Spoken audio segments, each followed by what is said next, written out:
Good evening, everyone. A very warm welcome to session 7 of Asia Live, an initiative of ALS to promote art, literature, and culture in Asian countries. Music, dance, art, or literature all are meditative in nature. They not only focus on personal growth, but also on spreading love, happiness, and peace among its viewers or readers. In the words of Neil Gaiman, the one thing that you have that nobody else has is you, your voice, your mind, your story, your vision. So write and draw and build and play and dance and live only as you can. And ALS is the platform that respects, provides opportunity, and honors such creative people from all walks of life. Today, we have with us two very accomplished people who are not only well acclaimed in their respective fields, but share a unique perspective about Asia, owing to their professional trips to various countries. Without further ado, I would like to introduce my guests for the evening, Sohini Roychowdhury, ma'am, and Amarendra Khatua, sir. Welcome, ma'am. Welcome, sir. It's a pleasure and an honor to have you here with us today. Uh, Sohini ma'am has said very beautiful words, and I would like to start her introduction with those words. Dance is a magical melting pot of poetry, protest, and prayer. It is the voice of empathy that connects all of humanity without frontiers of geography, religion, gender, or society. It is a living manifestation of the freedom of the soul. I was totally moved by these words of yours, ma'am. Thank you, Vandana. It absolutely resonates and resonates with everybody. This is what Absolutely. dance is, and this is what our voice is. I mean, that's how it's meant to be. Absolutely. Absolutely. A very warm welcome to the evening, ma'am. Sohini Roychowdhury Das Gupta is an Indian dancer, choreographer, philosopher, and professor of Natya Shastra. She's the founder of Sohini Moksha Word Dance and Communications and Sohini Moksha Artes de la India in Madrid, Kolkata, and Berlin. Sohini ji and her multinational Sohini Moksha Troops mission is connecting civilizations and enriching lives through art, music, and dance. How wonderful! A regular speaker on Natya Shastra, dance, gender empowerment, motivation through the arts, and related topics, Ma'am is a visiting professor at a number of universities and institutes in Europe, America, and India. She is a winner of the Mahatma Gandhi Pravasi Samman by the House of Lords, British Parliament, the Priyadarshini Award for Outstanding Achievement in Arts, New Delhi, Exceptional Women of Excellence Award by the Women Economic Forum, New Delhi, and has been a European brand ambassador for India Tourism's Incredible India campaign.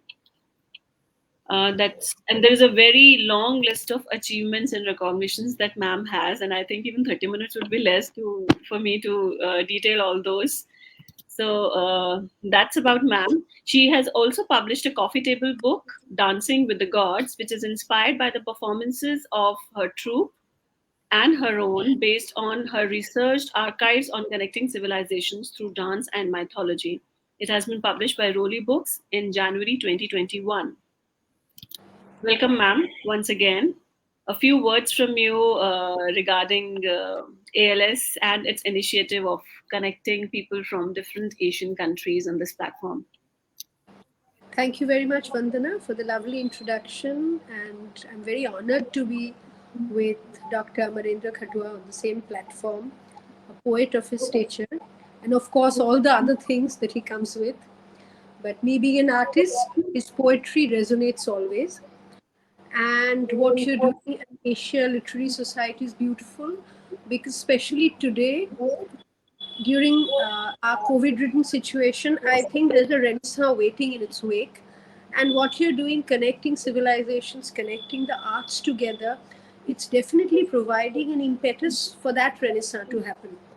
Because it's during our darkest times in bondage that we flower and we blossom and we flow out. Like you've seen, the greatest arts have been composed after the world wars, after the bombings of Hiroshima, Nagasaki. The Japan literature really blossomed. So I, being an artist, being a dancer, I am an idealist, and I would like to think that this is just before our renaissance, before the world renaissance of art, and you're definitely giving it wings and wheels with your connecting all kinds of arts and culture and bringing out its strength. So, congratulations on that. Absolutely Thank you, wonderful. ma'am. Thank you, ma'am. I really loved your perspective. I had actually never thought that, in these testing times, we actually may have written some pieces which are truly coming from the heart. And, it's like when you are surrounded by so much of fear and uncertainty, even then a writer still has some clarity and to put his thoughts into words like any other artist. Moving on to Amarendra sir. Amarendra Khatua sir belongs to 1981 batch of Indian foreign service.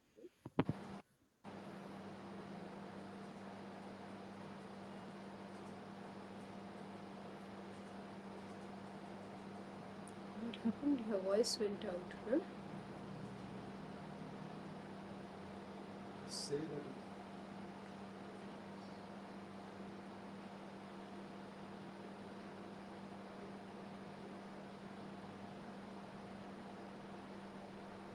A very warm welcome to you, sir. And I would like to mention that sir has recently, as in very recently, last week only, a book titled Acknowledging Loss in both English as well as in Oriya. And I'm really amazed by his, tenacity to continue to keep writing books and publishing them in so many languages. There is so much to learn from him, for me at least. Welcome, sir. It's an honor to have you here with us today. Thank you. It's an honor to be with Sohini ji, who is a Renaissance personality, a dancer, performing artist, writer. She also sings, and she also carries a tradition of huge musician, her late father. And I'm associated with ALS since long time. Yeah. And I believe that what we are doing is basically linking up. And there is nothing beyond in literature than linking up people, civilization, voices, protest movements, ideas, everything. Linking up is the basis of literature, and good literature survives, bad ones perish. Thank you. Thank you, sir. Very well said. Good literature survives. Uh, Now, taking our session further, I would like to say a few words. I would like to ask basically a question from Sohini ma'am. Ma'am, you've traveled all over the world, gaining enriching experience from each country and its culture.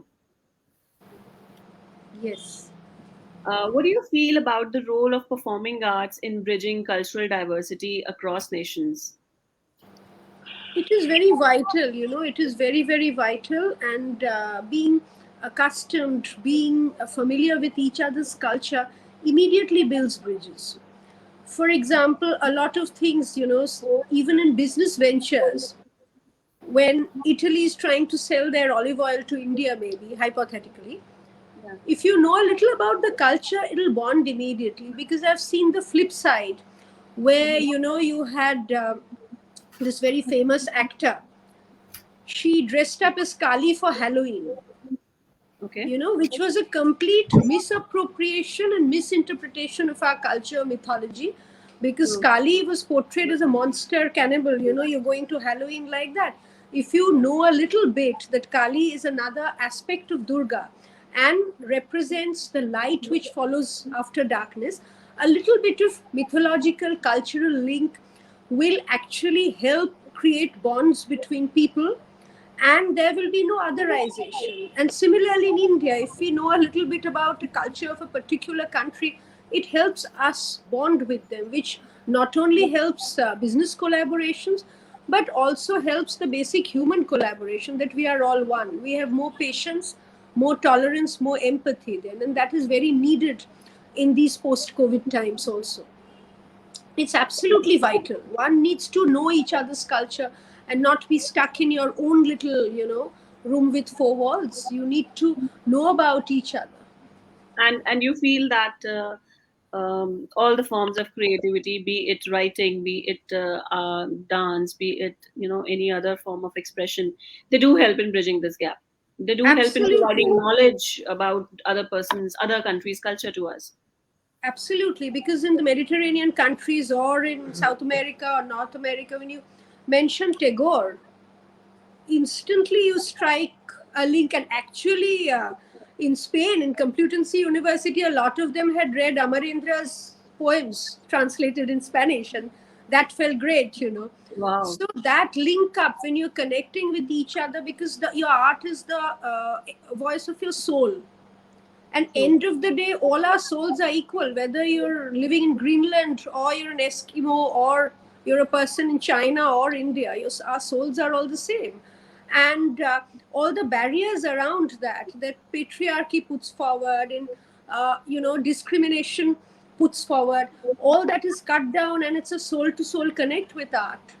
So that really reinforces in us that we are all one, and that is the actual way one bonds.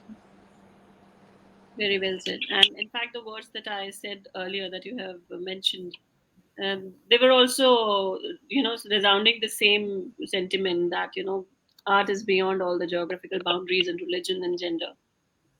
Yeah. Thank you, ma'am. Thanks for your views.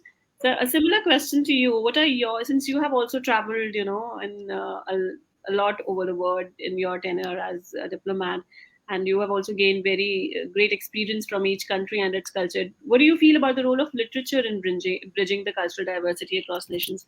I'm asking literature from you because you are from that background. Let me start speaking about Ramayana. Okay. Ramayana is great literature. Mhm. It combines how many countries?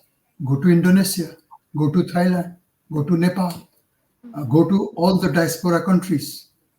If Ramayana is great literature, its Mm. recitation is like poetry. It combines and plots across cultural diversity, what you are talking about. Similarly, when we are talking about literature, we are talking about various elements which work through literary process, like translation, like creating library systems, like distribution of books, like inside the education, incorporating. So, for example, we have almost 20 million diaspora outside, including their upbringing and learning some kind of literature, preparing syllabus. These are also parts of literature. Therefore, when we are talking about bridging cultural diversity, there is two things. Suo moto, good literature reaches out.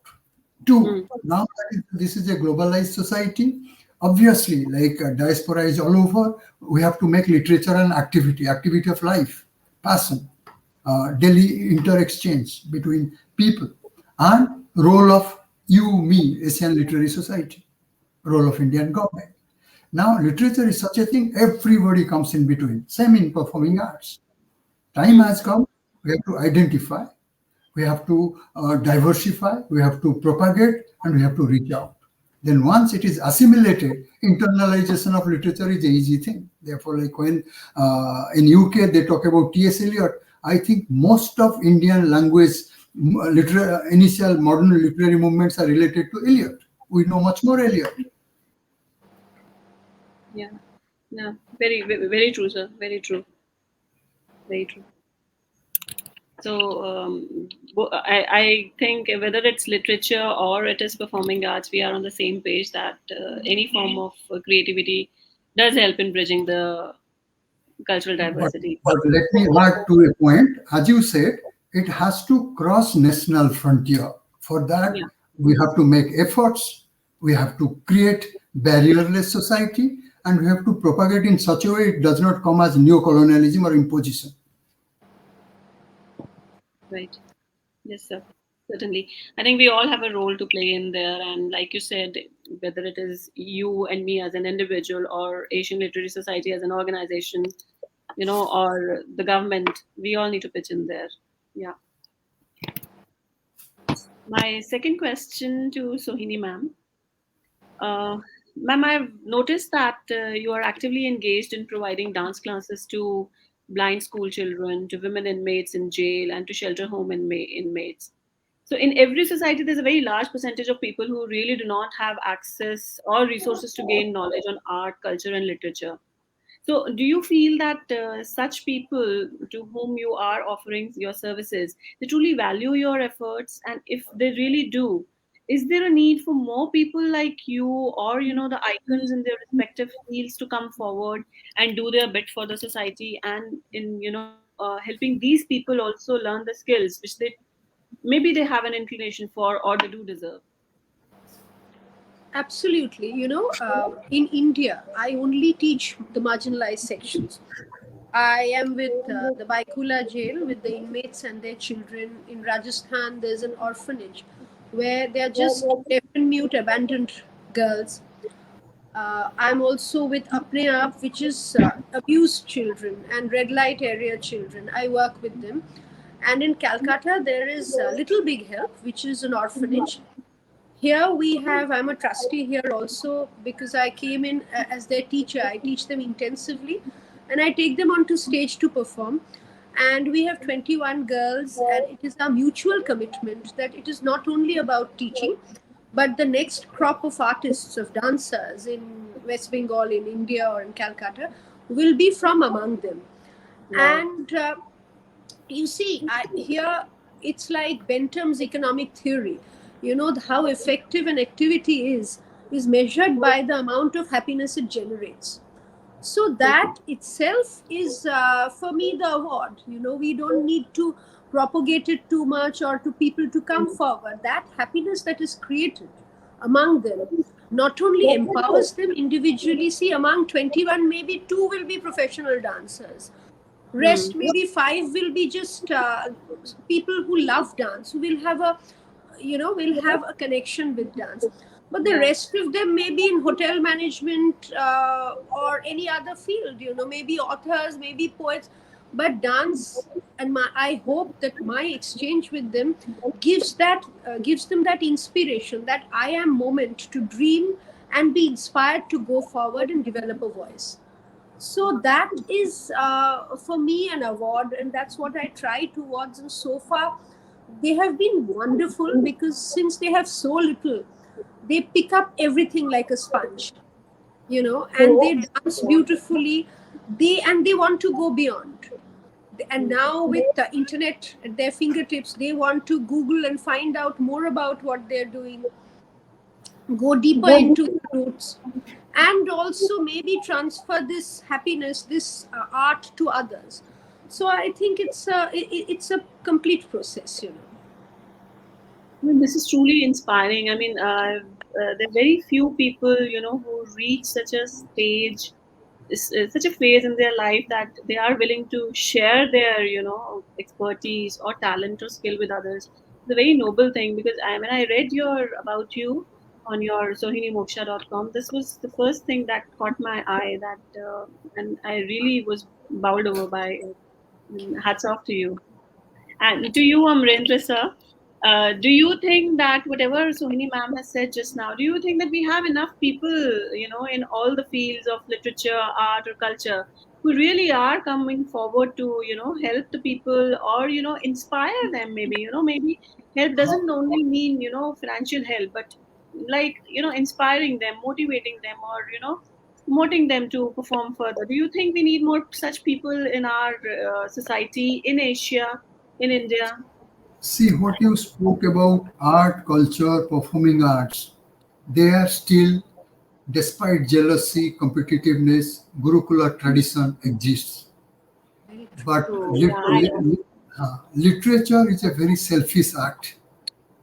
Big writers are very selfish. How many established Indian writers teach creative writing in universities?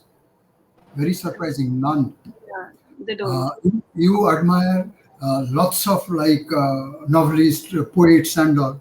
How many come and freely give talk in Asian Literary Society? Very few. Yes, a few. A Therefore, few. what we are talking about as far as literature is concerned, Mm. yes, we must convince all those icons and all those dormant academies and bodies to Hmm. bring the writers to interact somehow with all of us. That gives inspiration. Hmm. that gives us opportunity to study craft, writing craft. That Wonderful. also makes us happy to interact with our people whom we love. Yeah. Therefore, when we talk about icons in literature, you have to be careful because many countries, most of them are very selfish. So, therefore, what we have to, what you are doing now, we are bringing lots of writers to interact with lots of readers, listeners in Asian Literary Society. Yeah. That creates a platform of interaction. Hmm. In return, it creates empowerment, and Yeah. empowerment is something which inspires you. You can Yes. write more. You can be satisfied that somebody very huge personality saying you are writing well, your poetry is good, your fiction is Hmm. nice, those kind of things. Absolutely, Hmm. absolutely. Yeah. So actually, a platform is equally necessary, I feel, and like you said, that just by bringing those people on board, it's a kind of recognition of their work and which really motivates them. But I think you're right somehow. It's a very good suggestion, that we've actually not seen many people in literature coming forward to, you know, promote or at least share their thought process or the Yes. journeys that they've had, and inspire other people to tell them, don't do this mistake. I have not seen any writer who would tell me ki, okay, if you're starting to write, or if you're writing fiction, or if you're writing a thriller, then you should do this and you should not do this. So do's and don'ts, they really don't share. Absolutely. I don't know why, but that's a good food for thought, I guess, for me also. Thank you, sir. That was a great thought. Thank you, sir. Like just to ease things a bit, I just want to quote the words of George Bernard Shaw. He says, "You see things and you say why, but I dream things that never were, and I say why not." That's how creative people work. So they do not go by just by the rules and the laid down by the society, or things which are visible, but they go beyond what is visible to the naked eye. And why not this? Ma'am, you have had a very interesting journey. So when did you learn or decide that you want to make a career in dancing, especially about creating awareness about Bharatnatyam through teaching in Sohini Moksha? You see, I started performing around 17, performing on serious stages, not just with Okay. my dance academy.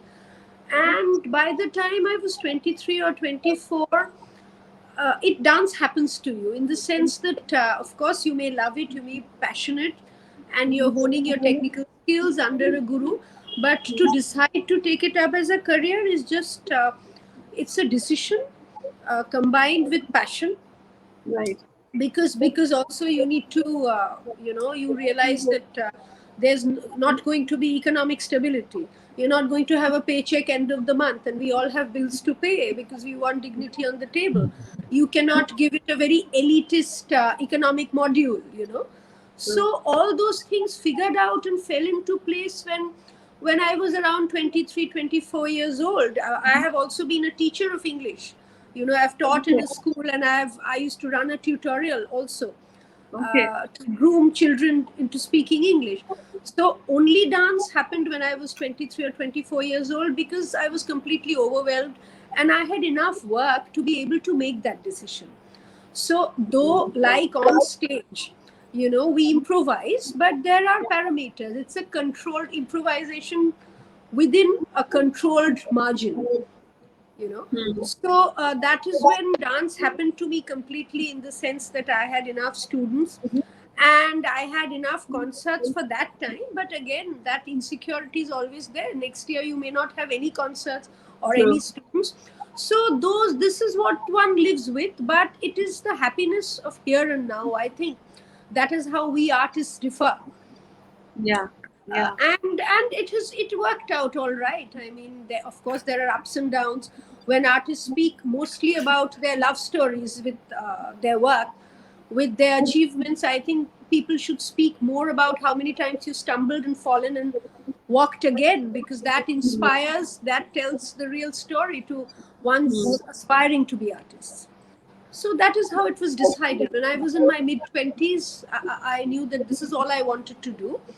And then various ways of doing things. I was in Europe and America. I've only taught adults. I never taught children, because Okay.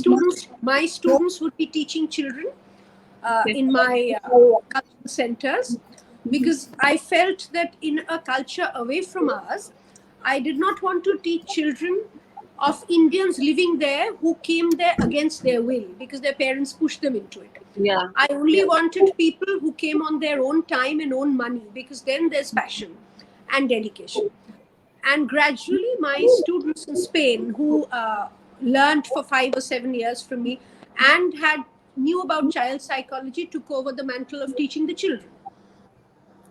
So that So, is how we taught adults and children. And I was always working with marginalized children. I've always worked with people with disabilities since I was 18, 19 years old, but on a small scale. And then it developed much more as I walked on the journey more and more. what a beautiful journey you have had. So, when you were abroad, at that time also you were teaching marginalized section of the society, or was it only in India? Totally. No, totally. Because when I was in Europe, I was working with Little Big Help anyway, and I was working with Apne Aap, and we'd done productions with these children. It was Wow. called Dancing with Shiva, where I had also brought a flamenco dancer to teach one group of children, and I was teaching another group of children. And at the end of about 20 days, there was a full production where they were dancing, and we had got their clothes also from Spain, because not, of course, we still think that one or two would get a scholarship to go to Spain and learn flamenco. We are working on the sponsorships, but it was a window to another world which was necessary. It was not only in the way that you're dancing, your body's moving, but it's how you think, how you can interact and broaden your horizons. Yeah. So that is what I had done already when I was in Europe. And I've also, in Europe, I worked with the refugee camps, the Austria-Italian borders, where you have children and adults from Syria, you have North Korea, and you have Armenia. I worked with the ones coming from El Salvador into Belgium. And there were these girls who started their first day in a new life, in a new world, with a Bharatnatyam lesson. And they told me how happy they were about it and how good they felt about taking on life. And I really felt very happy. I That's a stayed true there. reward actually for your efforts. Happiness on somebody else's face with your actions, I guess, is the true reward. That's truly inspiring story. Thank you, ma'am. Thank you for sharing your thoughts. One last question to sir. Sir, you have authored more than 40 books in various languages. What is the theme closest to your heart that reflects in your writing? And I mean, what is the common theme which is generally, welcomed by all the readers in all the languages across all the nations? You feel that this particular topic or theme that I wrote about was, really applauded by everyone, read very widely. Uh, Thank you. See, I'm writing and publishing since I was 10-year old. Oh my God. Okay. And, and That's worth an applause. I write in 4 languages. And I don't have a structured education. Till college, I was home taught. Oh, wow. And that's why my writing mostly is about loss. One, missing Odisha, Okay. missing my great grandfather who brought me up, Okay. missing the links of India and traveling like a diplomatic gypsy to different cultures, Right. and Okay. learning from people things which Hmm. I love but they don't belong to me. Okay. Okay. That's very interesting. These are the things which form part of my poetry. Probably that's why people like it, because these are not normal poetry. And say, for example, the new book Acknowledging Loss is Yeah. all about like, loss of space, loss of time, loss of people, loss of relationship. Hmm. But within that, there is a constant search for oneself. Where am I? The poor poet. That's True. my poetry. So, would you want to read anything from Acknowledging Loss lines? Uh, Few lines I can read. Yeah. Yes, sir, please. Uh, I used all my captive words and created a personal silence. I hate all kind of music that uses me to hum your absence and make me cry. Wow, so beautiful, so beautiful. So, according to you, I think people relate more to the thoughts which are coming from sadness, pain, loss, anxiety, fear, maybe, right? No, like it something comes from inside you. Yeah, Like it comes from there inside. are Yeah, your growing process, your experience. Lots of things yeah. are internally. It's like saying a tree is growing inside you. Your Hmm. thoughts are the fertilizer, and Hmm. your experiences are the water. Then the tree grows. Wow, such a beautiful metaphor you've used. Very, very wonderfully explained. So we're almost at the end of the session, and it's been wonderful interacting with you, both of you, sir and ma'am. And we are really grateful that both of you agreed to share your thoughts on the platform of ALS. Like sir has already shared that more platforms and more opportunities like ALS are required. I feel that from since we are trying to incorporate more and more countries from Asia into our platform, sir and ma'am, would you like to share any suggestions from your side for to corroborate our efforts, or how should we go about including more Asian countries on our platform? Any thoughts or any suggestions that you may have of the mind? Amarendra. I'm constantly in touch with all of you. In fact, Yes. uh, Excellency Sohini Roychowdhury was my initial suggestion. Because Okay. what I happens, know, sir. I what know, I sir. was saying, slowly, building up slowly is important. Doing too much is also pressure on ALS and pressure on like people who are listening to. Yeah. Say, for example, now we are bringing people introducing, say, Bhutanese literature, Sri Lankan literature, Myanmar literature. Gradually, once we do this small scale, then do a big one. Pick up three best, pick up three well known. But this process is very good, and whenever you need me, I'm at your disposal. Thank you. Thank you so much, sir. Thank you so much, sir. It was a pleasure having you here and listening to your thoughts. I just want to end with very beautiful words from Albert Einstein, and I was amazed that these have been, the words of creativity coming from a scientist. He says, "We dance for laughter, we dance for tears, we dance for happiness, we dance for hope, answers. We create the dreams." And we all creative people here are trying to create dreams and help other people to continue dreaming, I would say, Absolutely. right? Absolutely. Yeah. Thank you. And thank you so much, ma'am. Thank you so much. Thank you very much. On behalf of ALS and Manoj Krishnan, I thank both of you for sparing your time, precious time, and sharing your thoughts here with us. Thank you so much. Okay. Good night. Good night.